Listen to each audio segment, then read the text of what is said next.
সবরুন্নিসা মহিলা degree college কর্তৃক আয়োজিত অনলাইন ক্লাসরুমে একাদশ শ্রেণীর শিক্ষার্থীদের স্বাগত জানাচ্ছি। আজ আমি তোমাদের সামনে আছি বাংলা বিভাগের প্রভাষক মোহাম্মদ নজিবুর রহমান। ইতিপূর্বে তোমাদের সঙ্গে আমার অনেকগুলো ক্লাস হয়েছে, আশা করি তোমরা সেগুলো দেখেছ। দীর্ঘদিন পর আবার আমি তোমাদের সামনে হাজির হয়েছি। আশা করি এই দীর্ঘ সময় আমরা স্বাস্থ্যবিধি মেনে বাড়িতে অবস্থান করে, ঘরে অবস্থান করে নিজেদের লেখাপড়া চালিয়ে যাচ্ছ। করোনার এই দুঃসময়ে সমস্ত কিছুই একটা অস্বাভাবিক পর্যায়ে পৌঁছে যাচ্ছে। তোমাদের শিক্ষা পাঠ, লেখাপড়া এগুলো বিঘ্নিত হচ্ছে, কিন্তু কোনো কিছুই থেমে থাকবে না। সময়ের সাথে সাথে সব কিছুই এগিয়ে চলছে। আমাদের লেখাপড়াটাও যেন সেইভাবে এগিয়ে চলে, সেই আশাবাদ ব্যক্ত করে আমরা আমাদের ক্লাসে চলে যাচ্ছি। আজ আমরা একটা কবিতা পড়ব। বরাবরের মতোই আমি কবিতাগুলোই আগে তোমাদের জন্য টার্গেট করেছি। তোমরা নিশ্চয়ই জেনেছ 2020-21 শিক্ষাবর্ষের শিক্ষার্থী যারা 2022-এর পরীক্ষার্থী, তাদের জন্য পরিমার্জিত পাঠ্যক্রম সরকার প্রবর্তন করেছেন এবং সেটা ঘোষণা করা হয়েছে। সেই পাঠ্যক্রম অনুযায়ী আমি আজকে একটা কবিতা তোমাদেরকে পড়াবো। কবিতাটির নাম আমি কিংবদন্তির কথা বলছি। কবি আবু জাফর ওবায়দুল্লাহ। এখন কবিতায় যাওয়ার আগে আমরা কবি সম্বন্ধে একটু সংক্ষেপে আলোচনা করে আসি। কবি আবু জাফর ওবায়দুল্লাহ জন্মগ্রহণ করেছেন 1934 খ্রিস্টাব্দের 8 ফেব্রুয়ারি এবং মৃত্যুবরণ করেছেন 19 মার্চ 2001 খ্রিস্টাব্দ। তার এই জীবৎকালে তিনি বহুমাত্রিক কর্মকাণ্ডের সঙ্গে জড়িত ছিলেন। তিনি ইংরেজি বিষয়ে লেখাপড়া করেছেন এবং সরকারের প্রথমত তিনি ঢাকা বিশ্ববিদ্যালয়ে কিছুদিন অধ্যাপনা করেছিলেন। এরপর তিনি সে চাকরি ছেড়ে দিয়ে বাংলাদেশ সিভিল সার্ভিস কমিশনে চাকরি গ্রহণ করেন এবং সরকারি বিভিন্ন উচ্চ পর্যায়ে তিনি দায়িত্ব পালন করেছিলেন।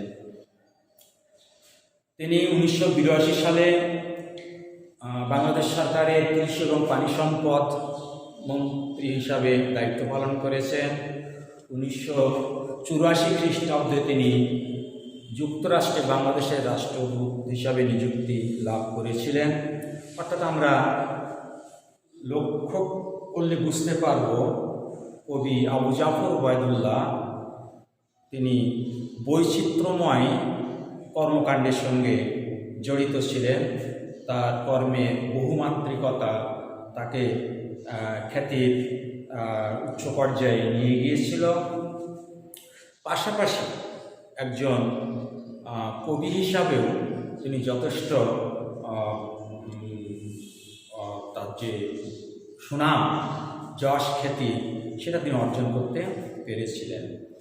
তিনি আমাদের যে ভাষা আন্দোলন, রাষ্ট্রভাষা আন্দোলন, এই আন্দোলনের উপরে তিনি সাহিত্য চর্চা করে তিনি 21 পদক লাভ করেছিলেন। এর বাইরে 1979 খ্রিস্টাব্দে তিনি বাংলা সাহিত্যে অবদানের জন্য তিনি বাংলা একাডেমি পুরস্কার লাভ করেন। কবি আবু জাফর ওবায়দুল্লাহ উল্লেখযোগ্য সৃষ্টিকর্ম কাব্যগ্রন্থগুলো সাত নদীর হার, কখনো রং, কখনো সুর, কমলের চোখ, আমি কিংবদন্তির কথা বলছি, আমার সময় ইত্যাদি। কবি পরিচিতি আমরা সংক্ষেপেই আলোচনা করলাম। আমরা মূল পাঠে চলে যেতে চাই, অর্থাৎ আমাদের যে কবিতাটিতে লিখতে চাচ্ছি কিংবদন্তি শব্দটি ব্যবহার হয়েছে, যে আমি কিংবদন্তির কথা বলছি। কিংবদন্তি শব্দটির অর্থ হচ্ছে জনশ্রুতি, অর্থাৎ বহুকাল থেকে মানুষের মুখে মুখে আলোচিত পর্যালোচিত বিষয়গুলো হচ্ছে কিংবদন্তি হিসাবে পরিচিতি লাভ করে। তো কবি মূলত তার পূর্বপুরুষকে বোঝানোর জন্য কিংবদন্তি শব্দটি ব্যবহার করেছেন। শুধু তার পূর্বপুরুষ বললে ঠিক হবে না, আমাদেরও পূর্বপুরুষ অর্থাৎ বাঙালি জাতির যারা পূর্বপুরুষ ছিলেন, কবি কিংবদন্তি বলতে তাদেরকেই বুঝিয়েছে। শুরুতে আমরা কবিতায় যাই যে আমি আমার পূর্বপুরুষের কথা বলছি। কবি বলছেন যে আমি আমার পূর্বপুরুষের কথা বলছি, অর্থাৎ যারা আমাদের বাঙালি জাতির পূর্বপুরুষ তিনি তাদের কথাই বলতে চাচ্ছেন। তার করতলে পলিমাটির সৌরভ ছিল। আমাদের পূর্বপুরুষ যারা ছিলেন তারা কর্মঠ ছিলেন, তারা ভূমিজীবী মানুষ ছিলেন। এটাই বোঝানোর জন্য তিনি বলছেন তার করতলে পলিমাটির সৌরভ ছিল। কর শব্দের অর্থ হাত, আর তল বলতে আমরা তালু বুঝবো, অর্থাৎ তার হাতের তালুতে পলিমাটির ঘ্রাণ ছিল। তার পিঠে রক্ত জবার মতো ক্ষত ছিল। আমাদের পূর্বপুরুষ যারা আমরা বুঝতেই পারি তারা কৃতদাস ছিলেন। অর্থাৎ এখানে আমাদের একটু বলে নেওয়া দরকার, আর্য এবং অনার্য দুটো শব্দের সাথে আমরা কম বেশি পরিচিত। খ্রিস্টের জন্মের ২৫০০ থেকে ৩০০০ বছর পূর্বে মধ্য এশিয়া থেকে একটা উন্নত জাতি সর্বপ্রথম পশ্চিম ভারতে বসতি স্থাপন করে। পরবর্তীকালে তারা পূর্ব ভারতে চলে আসে। এই উন্নত জাতিটিকে আমরা আর্য জাতি হিসাবে চিনি। আর তাদের আসার পূর্বে ভারতের আদি অধিবাসী যারা ছিল তাদেরকে আমরা এক কথা বলি অনার্য। তাহলে আমাদের পূর্বপুরুষ যারা ছিলেন তারা অনার্য, আর সেই অনার্যদেরকে কৃতদাসে পরিণত করেছিল আর্যরা। কবি বলছেন যে তার পিঠে রক্ত জবার মতো ক্ষত ছিল, অর্থাৎ আমাদের পূর্বপুরুষের পিঠে রক্ত জবার মতো ক্ষত চিহ্ন ছিল, অর্থাৎ তারা প্রতিবাদী ছিল, যার কারণে তাদের পিঠে ক্ষত চিহ্ন তৈরি হয়েছে অত্যাচারের কারণে। তিনি অতিক্রান্ত পাহাড়ের কথা বলতেন। আমাদের পূর্বপুরুষ যারা তারা পাহাড় অতিক্রম করার কথা শোনাতেন, গল্প শোনাতেন, অর্থাৎ কীভাবে তারা পাহাড় অতিক্রম করেছিলেন, কঠিন পরিশ্রম করেছিলেন। অরণ্য এবং সাপাদের কথা বলতেন। আমাদের পূর্বপুরুষ বন জঙ্গল এবং হিংস্র জীবজন্তুর সাথে কীভাবে তারা বসবাস করেছে সে গল্প তারা শোনাতেন। অতীত জমি আবাদের কথা বলতেন, অর্থাৎ কীভাবে তারা ফেলে রাখা জমি, দীর্ঘকাল ধরে ফেলে রাখা জমি, সেগুলো তারা কীভাবে আবাদ করত সে কথাগুলো তারা শোনাতেন, গল্পগুলো শোনাতেন। তিনি কবি এবং কবিতার কথা বলতেন। এই যে যারা পাহাড় অতিক্রম করেছে, যারা অকর্ষিত জমি কর্ষণ করে ফসলের জন্য উপযুক্ত করে গড়ে তুলেছে, তারা কবি আবু জাফর ওবায়দুল্লাহর বিবেচনায় তারা ছিলেন এক একজন কবি, এবং তাদের এই সৃষ্টিকর্ম হচ্ছে কবিতা। এরপর তিনি বলছেন জিহ্বায় উচ্চারিত প্রতিটি সত্য শব্দ কবিতা। অর্থাৎ একজন মানুষ যখন সত্য উচ্চারণ করে তখন তার প্রত্যেকটি শব্দ যেন কবিতা হয়ে যায়। কর্ষিত জমির প্রতিটি শস্য দানা কবিতা। যেমন চাষ করা একটা জমি, তাতে ফসল ফলানো হলো, ফসল ফললো, যে ফসল ফললো তার প্রত্যেকটা দানা অর্থাৎ বীজ যেমন কবিতা। এরপর কবির কিছু অনুভূতি এখানে প্রকাশ পাচ্ছে, কবি কিছু মতামত প্রকাশ পাচ্ছে। এরকম যে কবিতা শুনতে জানে না সে ঝড়ের আর্তনাদ শুনবে, অর্থাৎ কবিতা পছন্দ করবার একটা বিষয়, কবিতা ভালোবাসবার একটা বিষয়, কবিতা অন্তরে ধারণ করবার একটা বিষয়। যে কবিতা অন্তরে ধারণ করতে পারে না তার কাছে কবিতা পাঠ বা কবিতা শ্রবণ করা অনেকটা ঝড়ের আর্তনাদের মতো। যে কবিতা শুনতে জানে না সে দিগন্তের অধিকার থেকে বঞ্চিত হবে। অর্থাৎ কবিতা আমাদেরকে স্বাধীনভাবে বেঁচে থাকতে উদ্বুদ্ধ করে, অর্থাৎ আমাদের স্বাধীন চেতা হিসাবে গড়ে তোলে। যে কবিতা শুনতে জানে না সে আজন্ম কৃতদাস থেকে যাবে। অর্থাৎ কবি বলতে চাচ্ছেন কবিতা যেহেতু আমাদের স্বাধীনতার স্বপ্ন দেখায়, অর্থাৎ যে কবিতাকে ভালোবাসে তার মধ্যে স্বাধীনতার চেতনা জাগ্রত হয়, ফলে যে কবিতা শুনতে ভালোবাসবে না সে আজন্ম অর্থাৎ চিরকাল সে কৃতদাস থেকে যাবে। আমি উচ্চারিত সত্যের মতো স্বপ্নের কথা বলছি। এরপর কবি সেটা বললেন যে আমি একটা স্বপ্নের কথা বলছি, যে স্বপ্নটা উচ্চারিত সত্যের মতো। অর্থাৎ এখন সত্য উচ্চারণ করা অনেক সময় কঠিন হয়ে যায়, সেই কঠিন স্বপ্নের কথা কবি এখানে বলতে চাচ্ছেন। উনুনের আগুনে আলোকিত একটি জানালার কথা বলছি। কবি বলছেন যে আমি একটা চুলা জ্বালানো হয়েছে, উনুন জ্বালানো হয়েছে, সেই আগুনে যে এলাকাটুকু আলোকিত হয় সেটা একটা সম্ভাবনা হিসাবে কবি এখানে দেখছেন।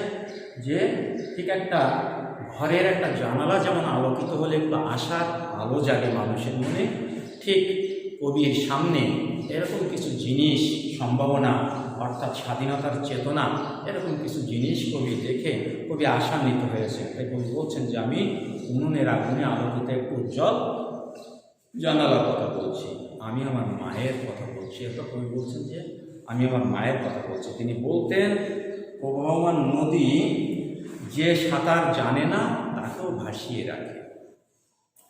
মায়ের একটা কথা কবি স্মরণ করেছে, প্রবাহমান নদী অর্থাৎ যে নদীতে স্রোতধারা প্রবাহিত আছে, এমন নদী যে মানুষটি সাঁতার জানে না তাকেও ভাসিয়ে রাখে, অর্থাৎ ডুবতে দেয় না। অর্থাৎ সমাজে সব মানুষ সমান হয় না, কিছু মানুষ কিছু কিছু ক্ষেত্রে পিছিয়ে পড়া থাকে, সেই মানুষগুলো সমাজে টিকে যেতে পারে যদি সমাজ ব্যবস্থাটা ভালো হয়।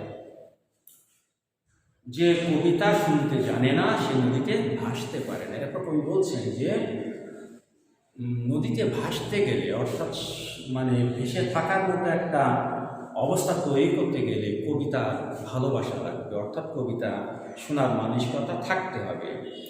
যে কবিতা শুনতে জানে না সে মাছের সঙ্গে খেলা করতে পারে না। মাছের সঙ্গে খেলা করা খুব সহজ কাজ নয়, সবাই পারে না, শিশুরা পারে। অর্থাৎ কবি বলতে চাচ্ছেন যে শিশুর মতো একটা মন তৈরি করতে পারলে দেখা যাচ্ছে সে তার কাছে কবিতাও ভালো লাগবে। আর কবিতা মূলত আমাদের শিশুর মতো মন তৈরি করতে পারে, অর্থাৎ মানে কুটিল জটিল থেকে মুক্ত একটা মন আমরা পেতে পারি আমরা যদি কবিতাকে ভালোবাসি।